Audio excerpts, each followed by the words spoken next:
here we are. I turned down here at the next block. Thanks, mister. I'll get off there.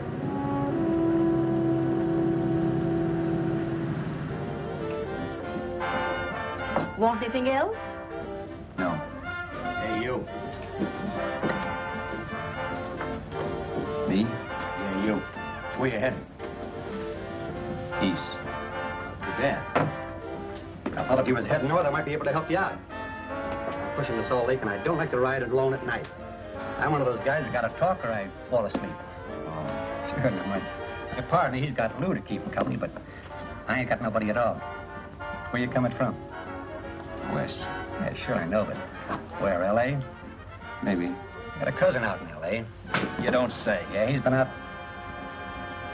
You're not much of a talker, are you? My mother taught me never to speak to strangers. Oh, a wise guy. So what? Okay, okay, don't get sore.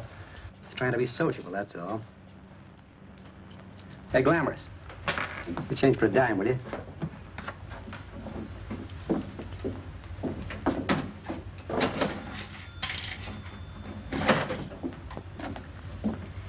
Let's have something quieter this time, Joe. My head's splitting. Is that what's wrong with it? Done with your coffee? No. And don't rush me, will you?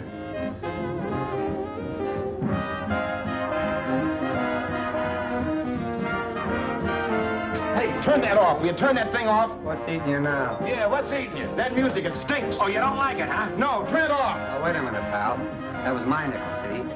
This is a free country. And I play whatever I wanted. Sure. And if you don't like it, you don't have to listen to it. And you can leave here anytime you want to. Okay. I'm sorry I asked. First good piece played tonight and you don't like it. Some people just ain't got any good taste.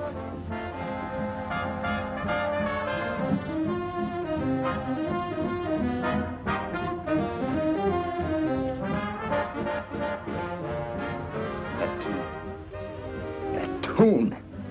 Why was there always that rotten tune? Following me around, beating in my head, never letting up. Did you ever want to forget anything?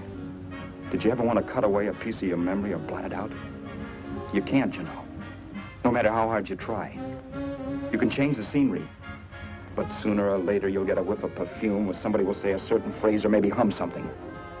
Then you're licked again. I can't believe that you're in love with me. I used to love that song once. So did the customers back in the old Break of Dawn Club in New York. I can't remember a night when I didn't get at least 3 requests for it. Sue, she was always selling it too. Those were the days.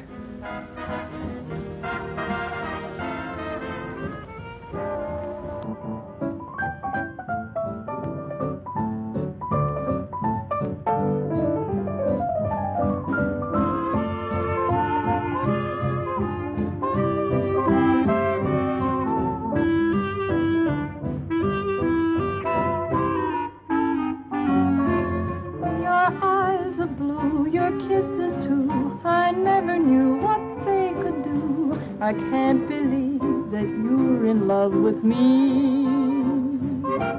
You're telling everyone you know that I'm on your mind each place you go. They can't believe that you're in love with me. I have always placed you far above me. I just can't imagine that you love me. And after all is said and done, to think that I'm the lucky one, I can't believe that you're in love with me.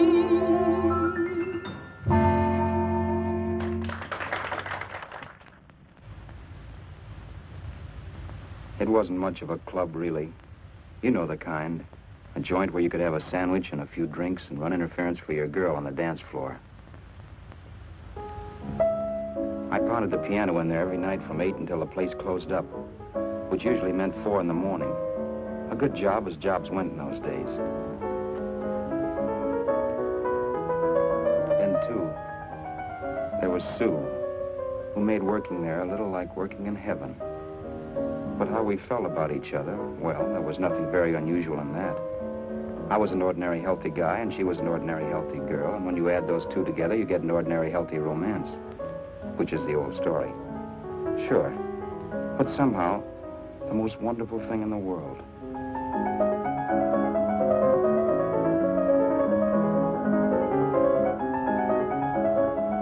All in all, I was a pretty lucky guy.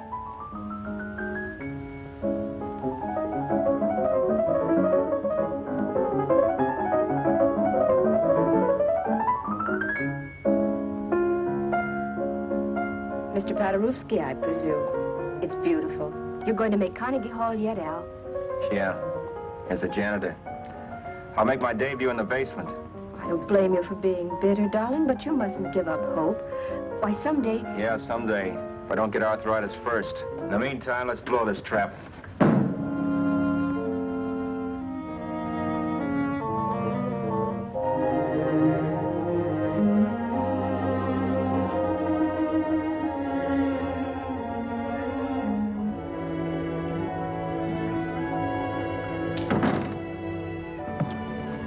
Like to get something to eat, hon? Oh, I don't think so, Al. I lose my appetite working in this flea bag. Let's go home. Okay.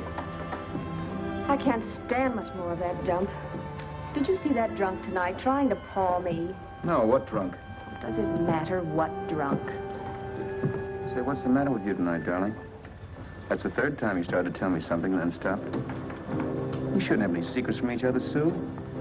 Next week, we're going to make with the ring and the license. You and me will be a team. Yes, that's right. In the Bush League. I don't get you. We've been struck out. It's a funny way to talk, darling. Don't you want to marry me? Al, look, I love you. You know I do, and I want to marry you. But But not now. Only after we've made good. Sunday, I'm going away. Oh, I know you'll think it's silly. That's why I hesitated to tell you. But I'm going to California. I want to try my luck in Hollywood. that's the most stupid thing I ever heard of. Don't you know millions of people go out there every year and wind up polishing cuspidors? I thought you had better sense. You sound as if you don't think I have any talent. That has nothing to do with it. I'll make out all right. Maybe. But what about me? Doesn't it mean anything to you that you're busting up all our plans? We may not see each other for years? It won't be that long. I thought you loved me. I do. You know I do. Well, here we are. Al, why can't you see my side of it? I'm young. We both aren't. And we've got all the time in the world to settle down. Really, darling, what I'm doing is the only sane thing to do. I hate the thought of being so far away from you, but we'll be together again someday. Maybe you'll decide to come out too later on. So long. Al, aren't you going to kiss me goodnight? Sure. Why not? Good night.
Roberts. You hit the jackpot this time. $10. Thanks.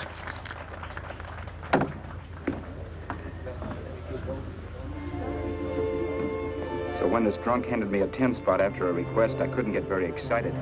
What was it, I asked myself? A piece of paper crawling with germs. It couldn't buy anything I wanted. It couldn't... Then I thought of something.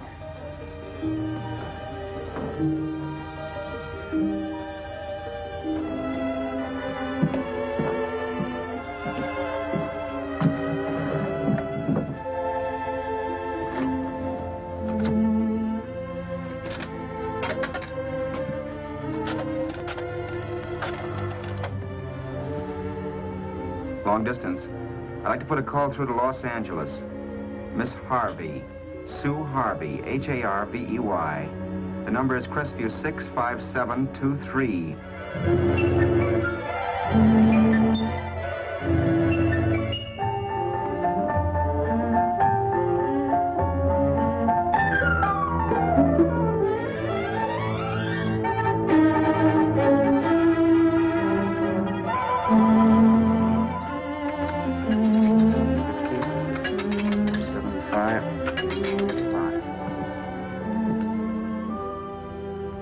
Hello, Sue?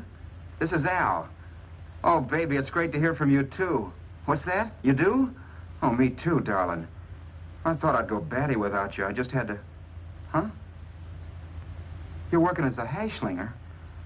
Gee, honey, that's tough. Those guys out in Hollywood don't know the real thing when it's right in front of them. You just stick it out, Sue, baby.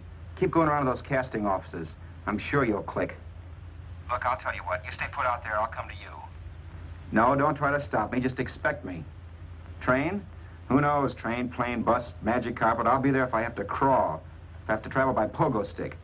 And then, let's get married right away, huh? That's the stuff. That's what I've been wanting to hear you say. Well, goodbye for now. I'll be seeing you soon. Yeah. Bye. The only way I could cross country was to thumb rides. For even after hawking everything, I only had enough money to eat. Money. You know what that is.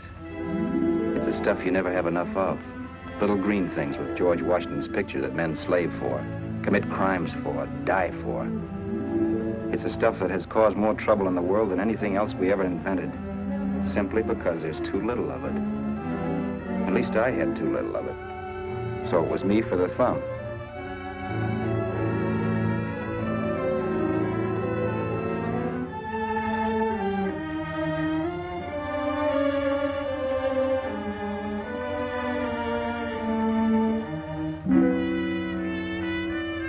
Ever done any hitchhiking?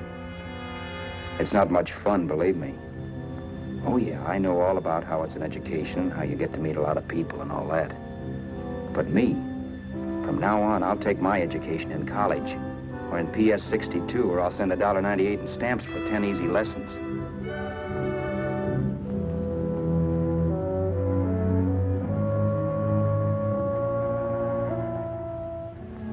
Thumbing rides may save you bus fare, but it's dangerous. You never know what's in store for you. You hear the squeal of brakes. If only I had known what I was getting into that day in Arizona. Here, throw that in the back seat. Okay, let's go. Make sure that door's closed.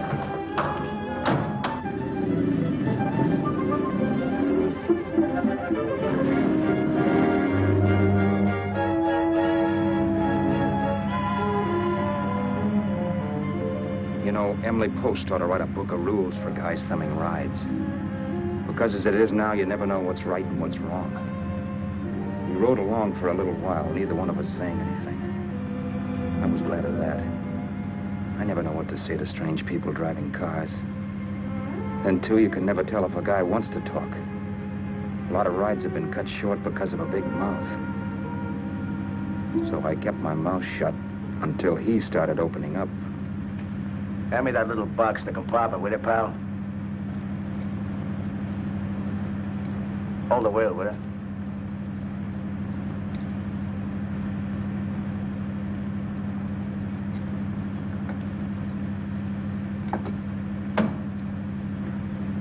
How far are you going? L.A. Wow, you're really traveling, aren't you? Yeah, but I don't expect to make it for a couple of years at the rate I've been promoting rides. Not much luck, huh? Sure, all bad. Not many people stop for a guy these days. Afraid of a stick-up, maybe. Well, you can't blame them.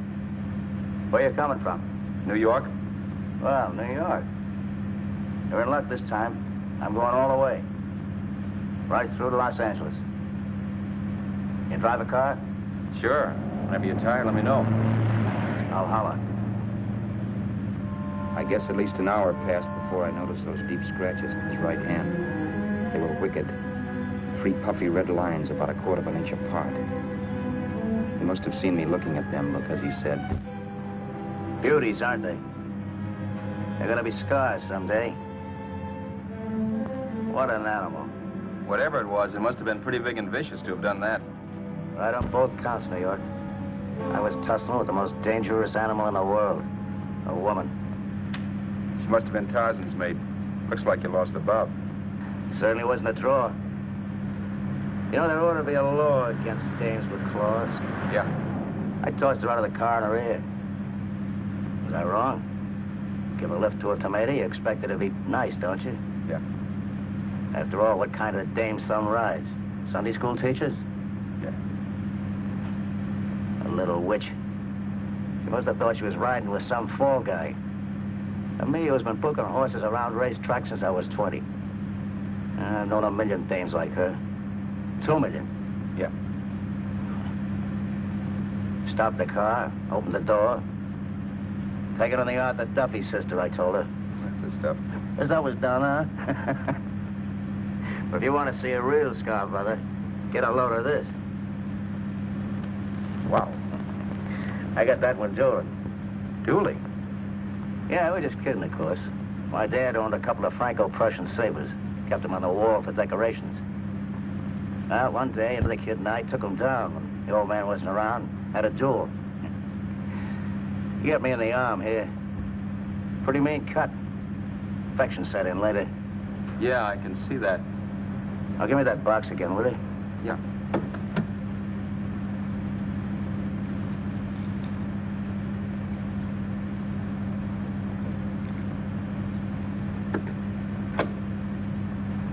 Pain made me lose my head, I guess. I began slashing. Before I knew it, I'd put the other kid's eye out. That was tough. Well, it was just an accident, of course. But you know how kids are. I got scared, decided I was going to run away from home. Old man almost caught me when I was packing my duds. The bloody rag I had wrapped around my wrist hadn't caught his attention. You'd seen the bundle for sure. But I beat it when he was phoning for a doctor. That was 15, 16 years ago. I haven't been home since. Pull in there for a bite or something, huh? a bite or something. Brother, was I hungry. I hadn't had anything in my stomach for hours. Yet even with that gnawing in the pit of my belly, I didn't want to be in too big a rush to put on the feed bag. First, I had to make sure this guy knew the score. If I got him down on me, I'd buy a ticket to Hollywood. I'll wait out here for you, mister. Well, if it's the money, don't worry about paying for it. This time it's on me. Well, that's what... Haskell, think nothing of it. You make your first million, maybe you can do the same for me. Come on, New York. I gotta make the West Coast by Wednesday. There's a horse running at Santa Anita named Pirate Bicycle. Means dough to me if I'm on him. We'll make it all right. He did most of the talking during the half hour we were in the place. I ate. He rambled on about his old man, whom we hadn't heard from since he ran away as a kid. And how he happened to become a bookie. And then all about how he got rooked in Miami. One race, 38 grand. They cleaned out my book. How do you like that? That was tough luck. Yeah, and I'm supposed to be the smart guy. Well, you just wait. I'm going back to Florida next season with all kinds of jack. And you watch those stinkers run for cover. Want anything else? No, thanks. I've had plenty.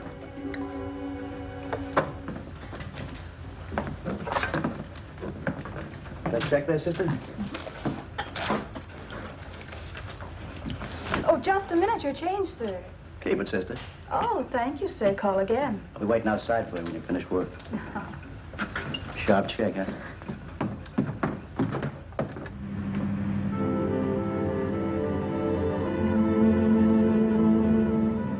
up all that night while Haskell slept like a log. After a while, I began to get sleepy myself. I was happy, though. Soon I'd be with Sue again. The long trip was practically over, and there'd be no more hoofing it down the concrete. I began to think of the future, which couldn't have been brighter if I'd embroidered it with neon lights. It was nice to think of Sue shooting to the top. It's amazing what a full belly can do to your imagination. Your eyes are blue, your kisses too. I never knew what they could do. I can't believe that you're in love with me.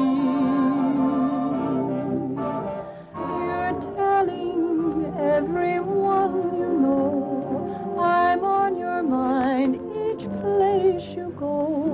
I can't believe that you're in love with me.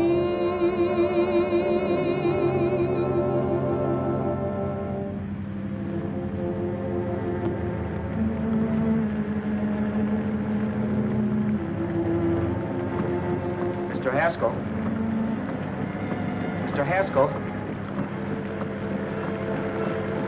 Mr. Haskell, wake up. It's raining. Don't you think we ought to stop and put up the top?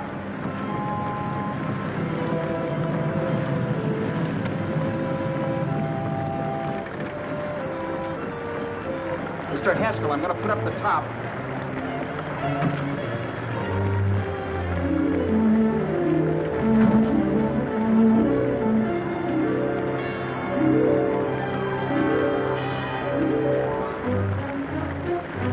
Until then, I'd done things my way.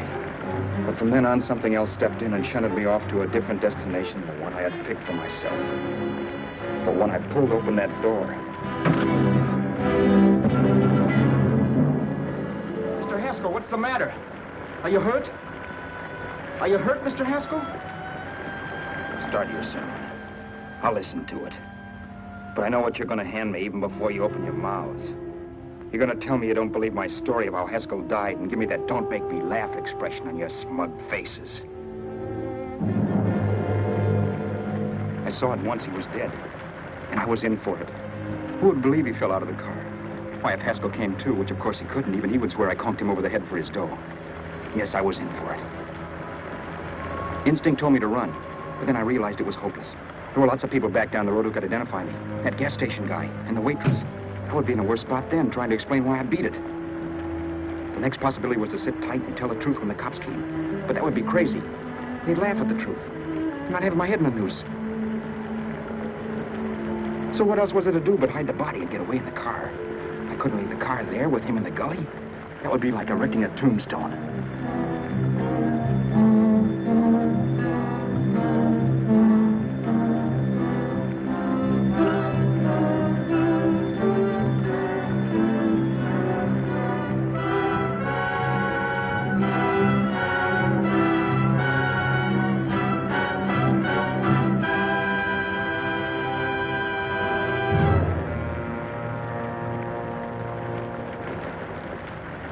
My idea was to cover him with brush, not to rob him.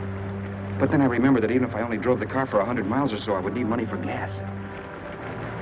Besides, it was stupid of me to leave all that money on a dead man. Not only that, I'd have to take his driver's license in case I was stopped for something. I didn't like to think about it, but by that time I'd done just what the police would say I did, even if I didn't. My clothes. The owner of such an expensive car would never be wearing them. Some cop might pull me in on suspicion.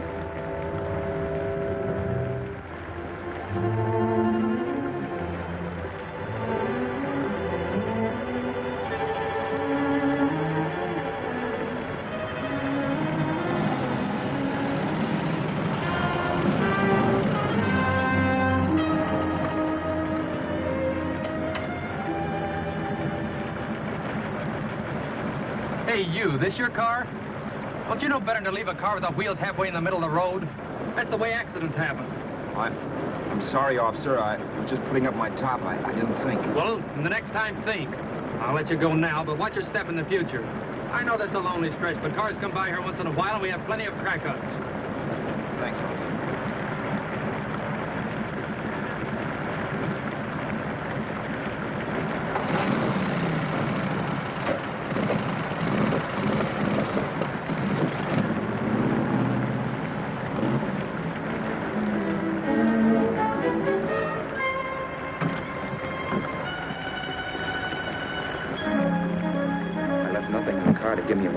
guns. If they found a dead man in the gully now, it would be me.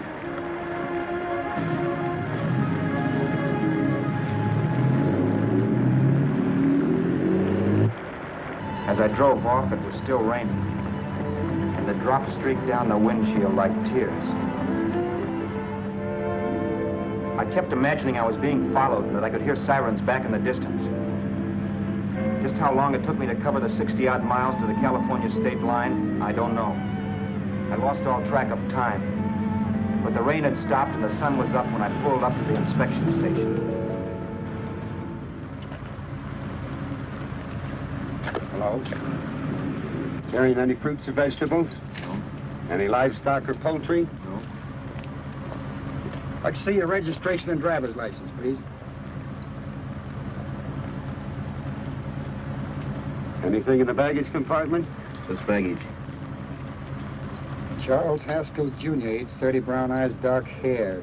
Identifying marks, none. Are you Charles Haskell, Jr.? Yes. Well, remember, if you're employed and you stay over 30 days, you take out California plates. All right, officer, but I'll only be in the state a short while. Right, you can go now.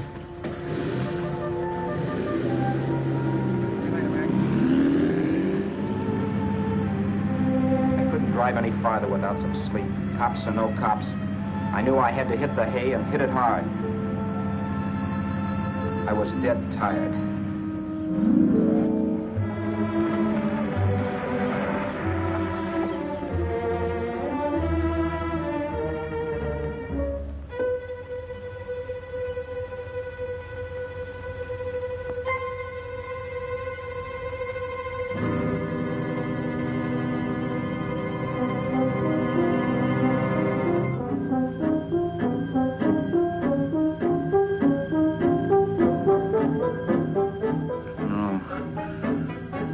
Mr. Haskell. No.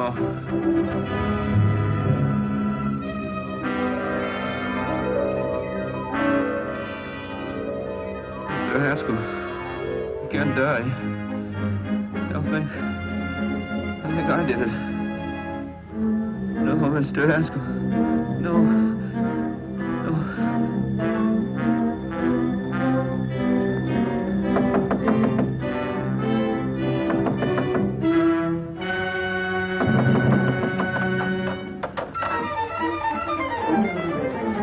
Who's there? It's the maid. Can I come in and clean? Later. In a half hour. All right, sir.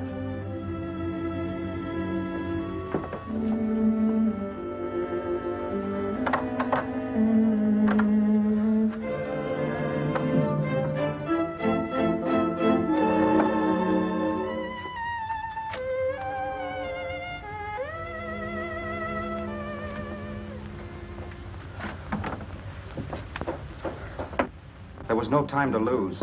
Every minute I had to be Charles Haskell was dangerous. And I'd have to be Charles Haskell until I got to some city where I could leave the car and be swallowed up.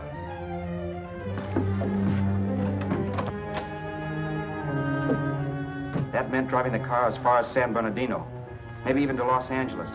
In a little town, I might be noticed, but in a city, I should be safe enough. Then, after I ditched the car, I could go on to Sue.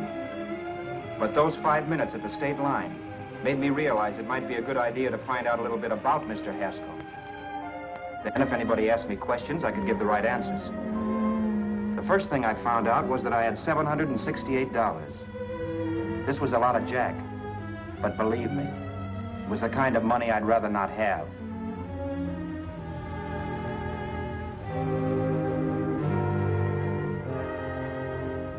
And then I found out from a letter Haskell was carting around in his bag that he wasn't the open-handed, easygoing big shot who went around buying dinners for strange hitchhikers. Before I got done reading it, I saw him more as a chiseler. It was written to his old man in California, the one he hadn't seen in so many years. In it, Haskell posed as a salesman of hymnals, of all things. It was easy to see where Haskell expected to raise a new stake for his book in Miami by rooking his old man. That was about all I found out from his effects, and it was enough. I told myself, maybe old man Haskell was lucky his son kicked off. He would never know it, but it saved him from taking a flyer in sacred literature preferred.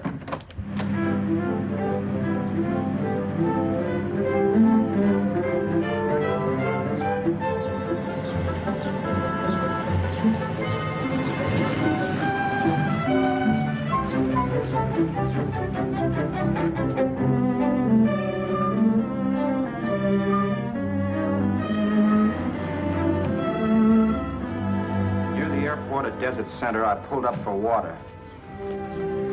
There was a woman. Hey, you! Come on if you want to ride.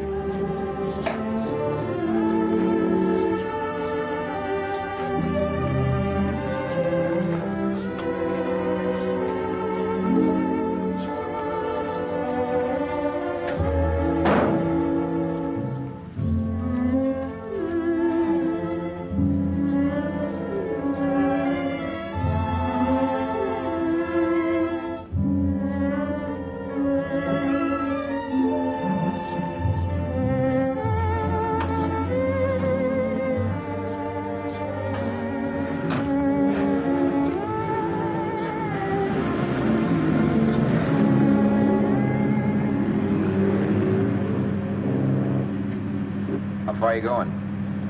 How far are you going? That took me by surprise, and I turned my head to look her over. She was facing straight ahead, so I couldn't see her eyes. But she was young, not more than 24. Man, she looked as if she'd just been thrown off the crummiest freight train in the world. Yet, in spite of this, I got the impression of beauty. Not the beauty of a movie actress, mind you, or the beauty you dream about when you're with your wife, but a natural beauty. A beauty that's almost homely because it's so real. Then suddenly she turned to face me. How far did you say you were going? Los Angeles? L.A.? L.A.'s good enough for me, mister. That's what I was afraid of. What'd you say? Oh, nothing, just thinking out loud. People get in trouble for doing that. What's your name? You can call me Vera if you like. You live in Los Angeles? No. Where are you coming from? Oh, back there. Needles? No. Oh, sure, Phoenix. You look just like a Phoenix girl. Are the girls in Phoenix that bad? The girl must have been pretty tired, because she fell asleep not 20 minutes after she stepped into the car. She lay sprawled out with her head resting against the far door, like Haskell. I didn't like that part of it much, but I didn't wake her up. It wasn't that this girl still worried me. I'd gotten over that funny feeling I had when she looked at me, which I put down as just my jangled nerves. With her eyes closed and the testness gone out of her, she seemed harmless enough. And instead of disliking her, I began to feel sorry for her. The poor kid probably had had a rough time of it. Who was she anyway? And why was she going to Los Angeles? And where'd she come from in the first place? The only thing I knew about her was her name. Not that it made any difference. A few hours more and we'd be in Hollywood. I'd forget where I parked the car and look up Sue. This nightmare of being a dead man would be over. Who this dame was, well, it was no business of mine. Where did you leave his body? Where did you leave the owner of this car? You're not fooling anyone.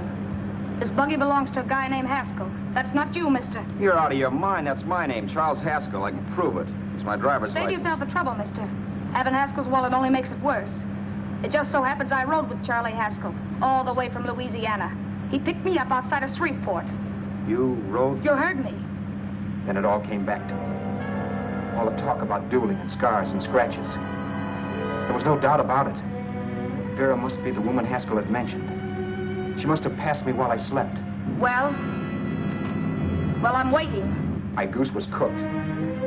She had me. That Haskell guy wasn't dead yet. He wasn't stretched out stiff and cold in any Arizona gully. He was sitting right there in the car, laughing like mad while he haunted me. Well? There was nothing I could say. It was her move. Vera, whatever her name was, it was just my luck picking her up on the road. It couldn't have been Helen, or Mary, or Evelyn, or Ruth. It had to be the very last person I should ever have met. That's life. Whichever way you turn, fate sticks out a foot to trip you.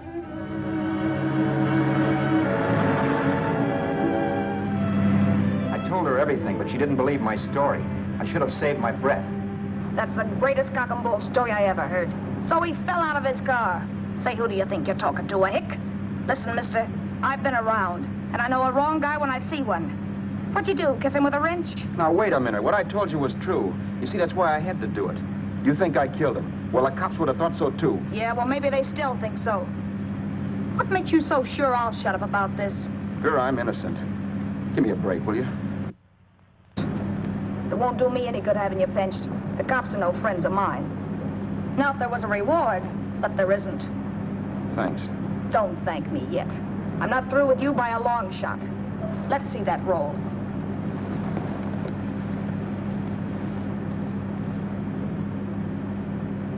Is that all Haskell had? Isn't it enough? No, I thought he had more. Not that I know of. You can search me if you think I'm holding out on you. Well, maybe I will at that. He told me he was going to bet $3,000 on a horse named Paradisical on Wednesday at Santa Anita. He was stringing you along. He meant 300. Maybe. Sure, $3, 300. He was a piece of cheese, a big blowhard. Listen, mister, don't try and tell me anything about Charlie Haskell. Remember, I knew him better than you did. Okay, then you knew he was a four-flusher. That explains the $3,000 bet. I'm not so sure he didn't have that $3,000. Why should I believe you? You got all the earmarks of a cheap crook.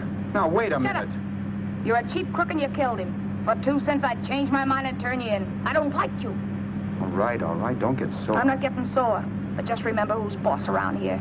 If you shut up and don't give me any arguments, you'll have nothing to worry about. But if you act wise, well, mister, you'll pop into jail so fast it'll give you the bends. I'm not arguing. Well, see that you don't. You know, as crooked as you look, I'd hate to see a fella as young as you wind up sniffing that perfume that Arizona hands out free to murderers. I'm not a murderer. Of course you're not. Haskell knocked his own head off. He fell, that's how it happened, just like I told you. Sure, and then he made you a present of his belongings. I explained why I had to do that. Doesn't make a difference one way or another. I'm not a mourner. I liked Haskell even less than I like you. Yeah, I saw what you did to him. What do you mean? Well, scratches on his wrist. Sure, I scratched him. I'll say you did. So your idea was to drive the car a little way, maybe into San Bernardino, and then leave it. You weren't going to sell it? Sell it? You think I'm crazy? Somebody else's car? See, all I want to do is leave it somewhere and forget I ever saw it. Not only don't you have any scruples, you don't have any brains. I don't get you. Maybe it's a good thing you met me. You'd have got yourself caught, sure. Why, you dope. Don't you know a deserted automobile always rates an investigation? Huh? Look, the cops find a car. Then they get curious. They wonder where the owner is. So, all right, they don't trace Haskell. They trace you. I never thought of that.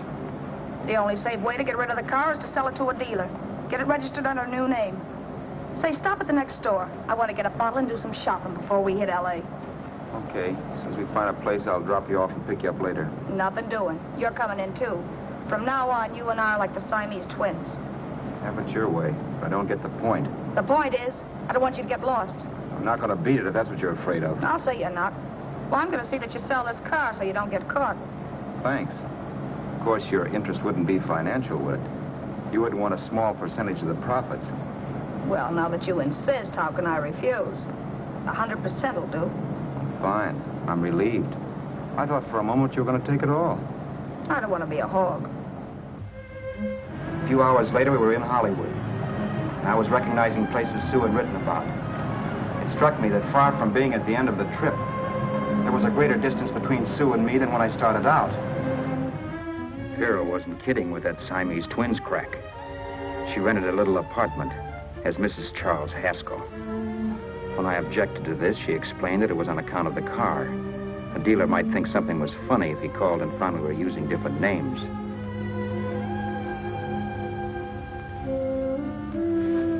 Home, sweet home. Yeah. Not bad either.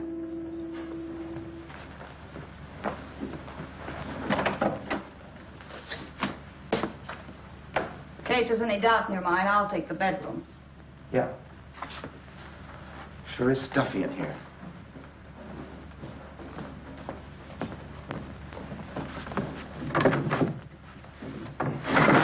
Keep the window shut. Okay.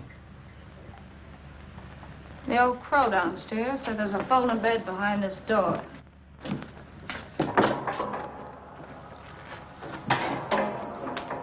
You know how to work it? I invented it.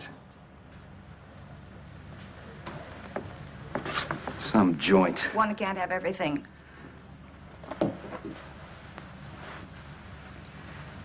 I'm first in the bathtub. I don't know why, but I figured you would be.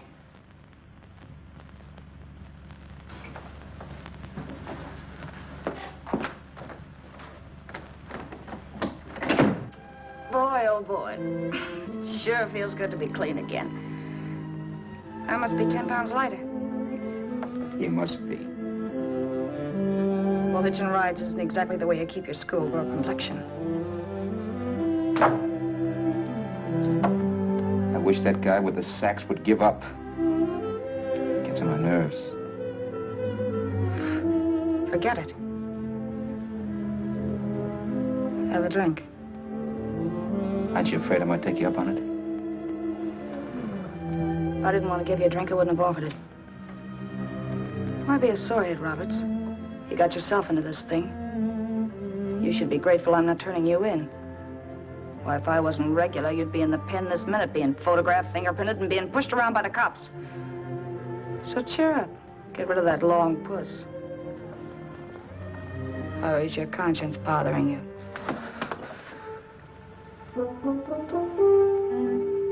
No. It isn't. Swell. That's the spirit.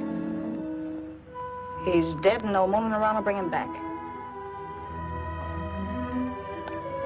Anyway, I never could understand this worrying about something that's over and done with. Now, look, Vera, for the last time, I didn't kill him. Haskell was a sick man. Maybe he was dead before he fell out of the car. I don't know. Sure. He died of old age. All right. So if it'll make you sociable, you didn't kill him.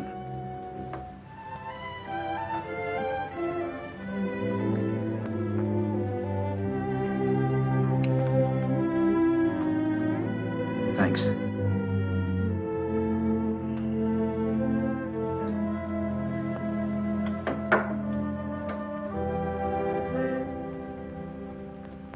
We're out of liquor, Roberts. Yeah.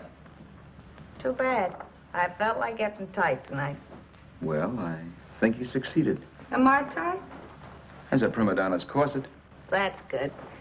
I wanted to get tight. Why? What have you got to get tight about? Oh, I don't know. Few things. You should have my worries. If I had your troubles, I'd stay sober. And I've got the key to that door. Yeah.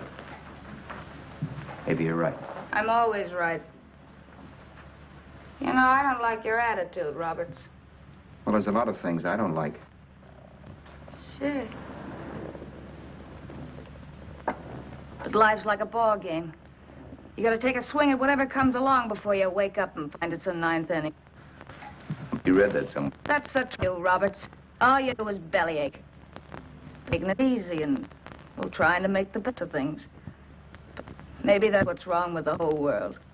Get the professor. People knock themselves out trying to buck fate. Now, take you, for instance. You're lucky to be alive. Why, suppose Haskell had opened your door. You'd be playing a harp now. Think of that. You think of it. I'm tired of thinking. There's plenty of people dying this minute. I would give anything to trade places with you. I know what I'm talking about. I'm not so sure. At least they know they're done for. They don't have to sweat blood wondering if they are. Your philosophy stinks, pal. We all know we're going to kick off someday. It's only a question of when. But what's got us on this subject anyway? We'll be discussing politics next. Yeah. Where'd you hide the butts? On the table, sucker.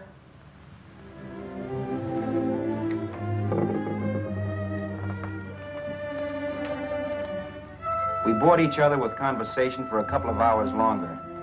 Every 5 minutes, one of us was wishing we had another bottle or a radio or something to read. Then finally, we ran out of chatter. I know it's only 11 o'clock, but I want to get up early and make the rounds of the used car lots. No hurry about that. We've got all the time in the world. Maybe you have, but if you think I want to stay cooped up in this place any longer than I have to, you're batty. It's not a bad place. Pay plenty for diggings like this in New York. I wouldn't like it if it was the Ritz.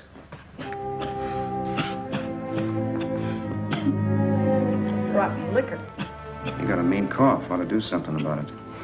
I'll be all right. That's what Camille said. Nobody you know.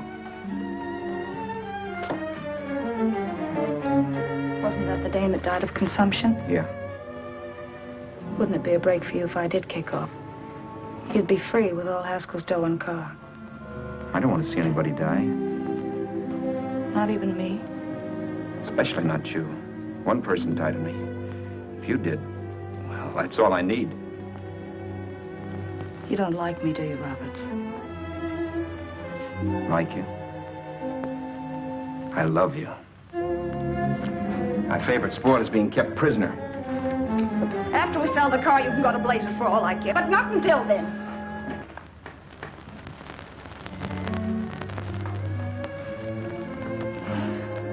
I'm going to bed.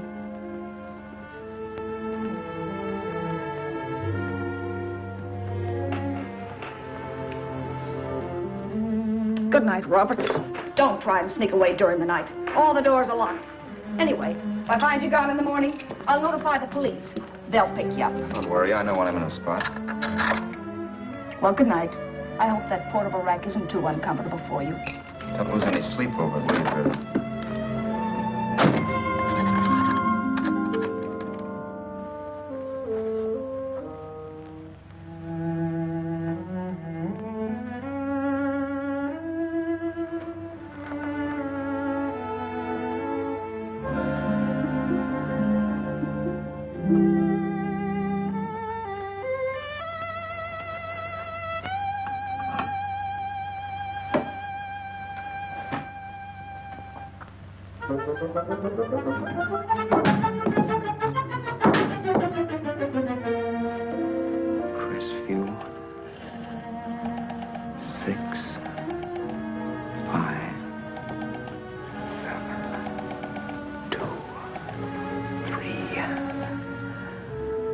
Hello? Hello? Hello? Hello?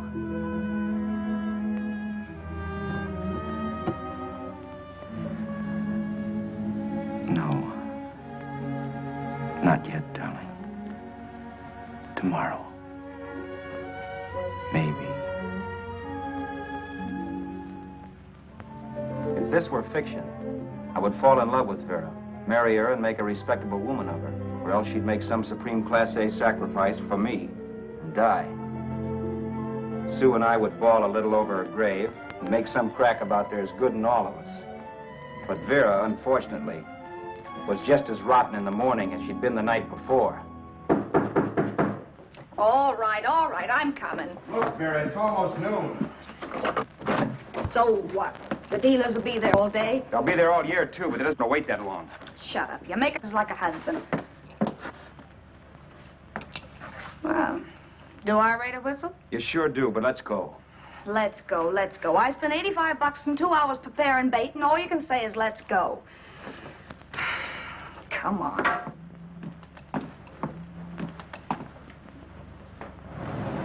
We passed a few used car lots last night down this way. What do you think we can get for this heap? I don't know. Plenty. You let me handle everything. Think we can get $2,000? I don't know, but don't worry. I'll squeeze as much out of this guy as I can. If I let it go cheap without a fight, he might think we've stolen the car. And listen, don't make any slips and call me Roberts. That'll cook us. I don't need you to tell me that. You better just sit by and keep your mouth closed. Remember, we're both in the soup if anything happens. Forget it and drive. You're my wife, Vera Haskell. Look, after the deal's closed, let's go back to that place on Hollywood Boulevard where I saw the fur jacket. I want to buy it.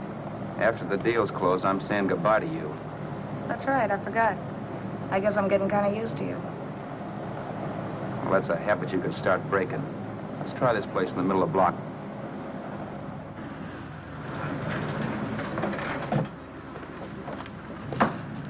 Good afternoon. What can I do for you? We're interested in selling a car. If the price is right.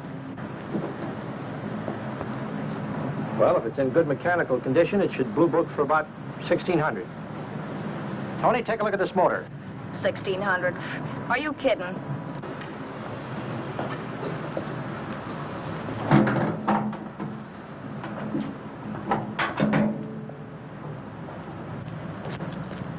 Well, maybe 1850. Before I let it go for 1850, I'll wreck it and collect the insurance first.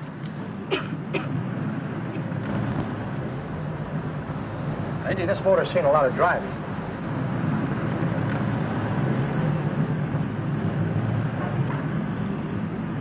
Well, the mechanic inspected the car.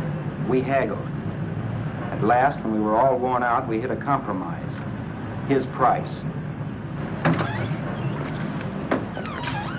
Okay, it's a deal. All right, come in. We'll sign the papers. I have the ownership papers right here with me. Look, Vera, in the meantime, will you clean the dash compartment? There may be some stuff in it. All right, darling.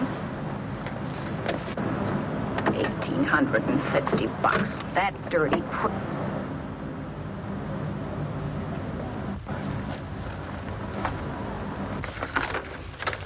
In New York, huh? Yeah. But you bought the car in Miami. Yeah. Well, now let's see about the insurance. We can either have it transferred or canceled. What kind of insurance do you have, Mr. Haskell? Well, aren't all the papers there? I don't see any. Surely you know what type of insurance you carry in the car. The name of the company? Yeah, but, Well, if you'll just tell me the name of the company, I'd be very glad to take care of all the details. well, Did you sign the papers yet? not yet. Well, don't. We're not selling the car. Well, wait a minute, Mrs. Haskell. Come on, darling. What's the matter? You changed your mind? Yes, I'm sorry. I guess I have. But, Vera... Let's go.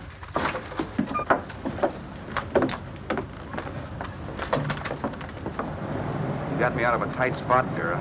But I still don't understand all this. You will in a minute. I almost threw away a gold mine. 1850 isn't to be sneezed at. The car doesn't book for as much as I thought. We're not selling the car.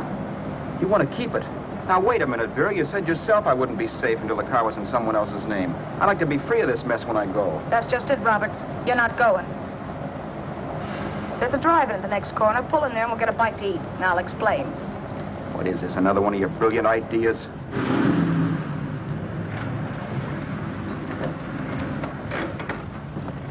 Oh, I take your order. Make mine a ham sandwich and coffee.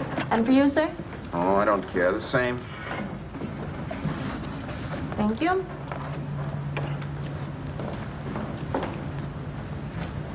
Get this, Vera. I've been pretty patient so far. I've done everything you asked me to do, but no more. Shut up. You've taken Haskell's money. And you can have the dough we get from selling the car. But you're not going to keep me a prisoner. It's a good thing I bought the paper. Take a look at that. Vera, I'm in no mood. Read that.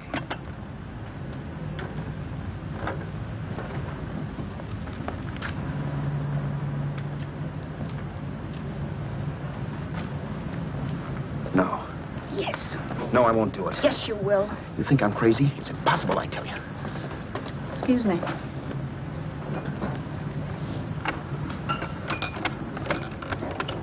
Blow the horn when you're through. No one could possibly get away with an act like that. He'd be wise to me in a minute. Don't be yellow. You look enough like him. The same coloring and the same build. See how his clothes fit you? No kidding, you almost had me fooled for a while. Oh, grow up, Vera. Don't you think a father knows his own son? And there must be other relatives. The father won't have to know you. We'll wait till he gives up the ghost. He's an old geezer and he won't pull through. And as far as other relatives are concerned, they haven't seen you in 15 or 20 years. Eat. I'm not hungry. And I won't do it. It's not as tough as it sounds. Remember, you've got all kinds of identification. His car, letters, license. I could never get away with it. It's the stupidest thing I've ever heard. The old boy has scads of dough. Look in the paper there. Personal fortune assessed at over $15 million. He'll leave plenty, I tell you. Maybe he cut off his son. How do we know? It's out, Vera. I won't have anything to do with it. I think you will. Look, Vera, I'll do anything within reason. But not that. So forget it. Find yourself another stooge. You sap. You'll be fixed for the rest of your life as Charlie Haskell. You can take your inheritance and go away. No more worrying about the rent, no sweating, scheming, wondering where your next meal's coming from. Think about that, Roberts. Vera, please, you're talking too loud. On this, I'm splitting 50-50 with you. Sure, why not? We're both alike, both born in the same gutter. Now, take it easy, Vera. There's people around here. You don't know what you're talking about. We'll wait till we read that old man Haskell's dead. Then you show up. Like you read in New York that he was sick. No. Suppose he doesn't die. He will. I know he will. Something tells me. But as much as I insisted I would have no part of her scheme, Vera was taking it for granted I would. Neither of us had our mind on the cards as we played that night. I knew we were just trying to kill time between newspaper editions. This was a death watch for Vera. Maybe it was for me, too. Don't you realize if I'm caught, they'll want to know where I got the car and stuff, and they'll have me on a murder charge. If you're smart, you won't get caught. I knock for 7. And if I'm caught, don't you realize you'll be out, too? 18 points, that gives me 30. How will I be out? You'll be out $1,850 we would have gotten on the car. Really, Vera, you'd be an awful chump if you threw away all that dough on a dizzy long shot. Let me sell the bus tomorrow. With the money it'll bring and what you've already got, a clever kid like you can run it up in no time. Then we'd both be in the clear. I'll be in the clear anyway. Maybe. Maybe. But if I got caught, I'd get good and sore at you, you know. You mean you'd squeal? Oh, no, not squeal exactly. Never mind what you meant. Even if you did tell the cops I was in on it with you, what could they do to me? They might give me the same medicine they gave you. Yeah. A rope. But I'm on my way now. All they'll be doing will be rushing it. All right. But think of the $1,850 you'd lose. You'd kick yourself along the block if it let get away from you. I'll take the chance. Want another drink? You're being a goon. That's the way people wind up behind the 8 ball. Once they get a few dollars, they become greedy and want more. My. Caesar. Who? You know that Roman general? He got his for being greedy. He wasn't satisfied, so the final wind-up was he took the count. A couple of days ago, you didn't have a dime. Why, you were so broke you couldn't pay cash for a postage stamp. Now you've got almost $700 with $1,850 in the offing. Take my advice. Don't try for more. I'm tired of this game. Let's have some blackjack. Play solitaire. Okay, I will if that's the way you feel about it. That's the way I feel about it. Getting sore and throwing things won't help much, Roberts. I'm really doing you a favor. I help you out of a jam by keeping my mouth shut. I show you how to make some soft money. And what thanks do I get? Thanks. Sure. Or would you rather call the cops and tell them you killed the man and stole his money? I didn't kill anybody. Yes, you did. No, I didn't. You know I didn't. All right, then. Suppose I call the cops. If you're innocent, what do you got to be scared of? Okay. Call them, you mutt. Go ahead and call them, see if I care. At least they'll give me a square deal. You want me to call them? You heard me. But I'm warning you. If I'm pinched, I'll swear you were in on it. I'll say that you helped me. If I fry, I'll get even with you. You wouldn't dare. You didn't. Yeah? Then try it and see. Call them. Yeah. Okay, I will.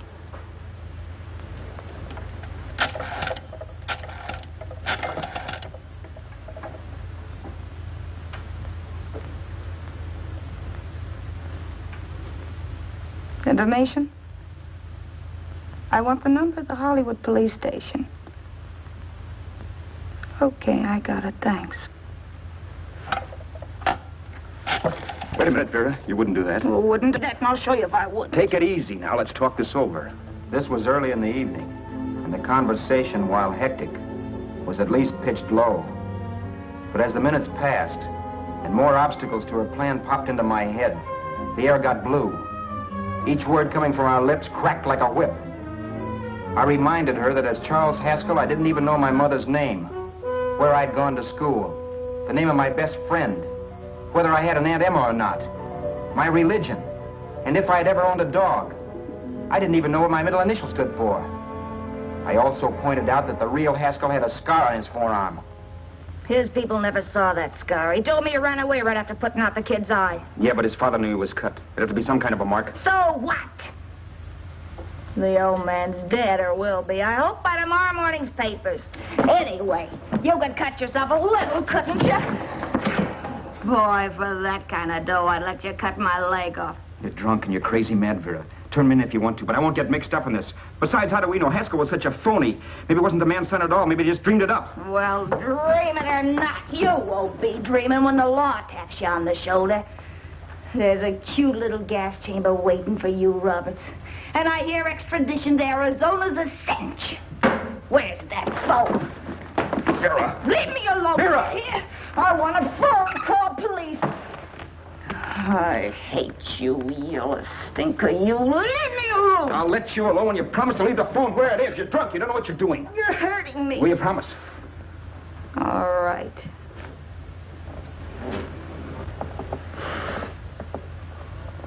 You hurt me. I'm sorry, but...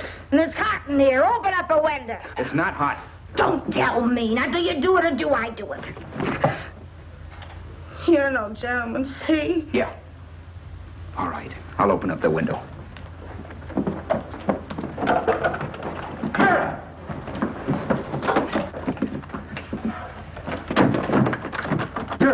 door.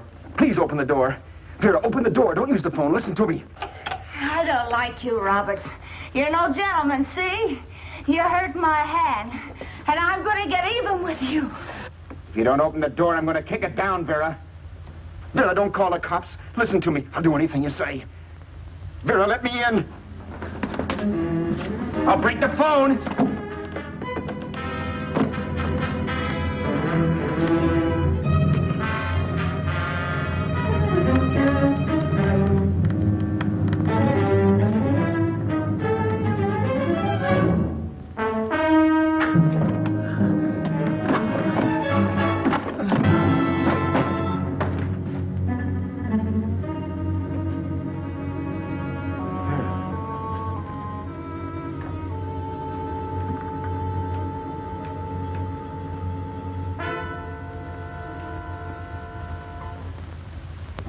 The world is full of skeptics. I know. I'm one myself. In the Haskell business, how many of you would believe he fell out of the car? And now, after killing Vera without really meaning to do it, how many of you would believe it wasn't premeditated? In a jury room, every last man of you would go down shouting that she had me over a barrel and my only out was force. The room was still. So quiet that for a while I wondered if I had suddenly gone deaf. It was pure fear, of course. And I was hysterical, but without making a sound. Vera was dead, and I was her murderer. Murderer? What an awful word that is. But I'd become one. I'd better not get caught. What evidence there was around the place had to be destroyed. And from the looks of things, there was plenty. Looking around the room at things we'd bought was like looking into the faces of 100 people who'd seen us together and who remembered me. This was the kind of testimony I couldn't rub out. No. I could burn clothes and hide bottles for the next 5 years. There'd always be witnesses. The landlady, for one. She could identify me. The car dealer, the waitress in the drive-in, the girl in the dress shop, and that guy in the liquor store. They could all identify me. I was cooked. Done for. I had to get out of there. While once I'd remained beside a dead body, planning carefully how to avoid being accused of killing him, this time I couldn't. This time I was guilty. I knew it. Felt it. I was like a guy suffering from shock. Things were whirling around in my head. I couldn't make myself think right. All I could think of was the guy with the saxophone and what he was playing. It wasn't a love song anymore. It was a dirge.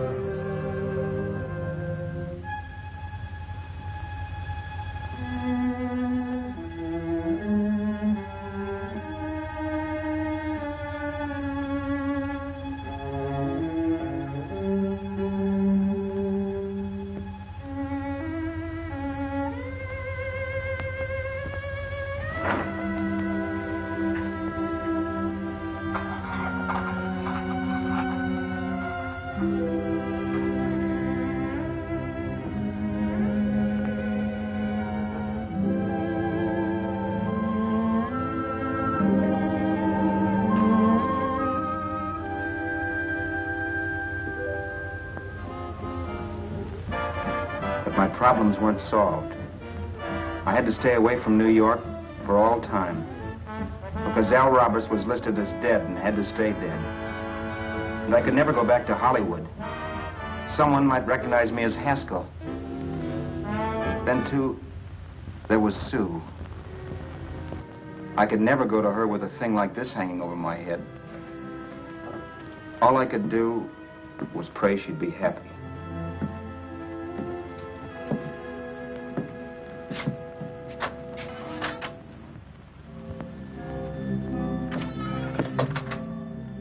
I was in Bakersfield before I read that Vera's body was discovered, and that the police were looking for Haskell in connection with his wife's murder. Isn't that a laugh? Haskell got me into this mess, and Haskell was getting me out of it. The police were searching for a dead man. I keep trying to forget what happened, and wonder what my life might have been if that car of Haskell's hadn't stopped. But one thing I don't have to wonder about. I know. Someday a car will stop to pick me up that I never thumbed.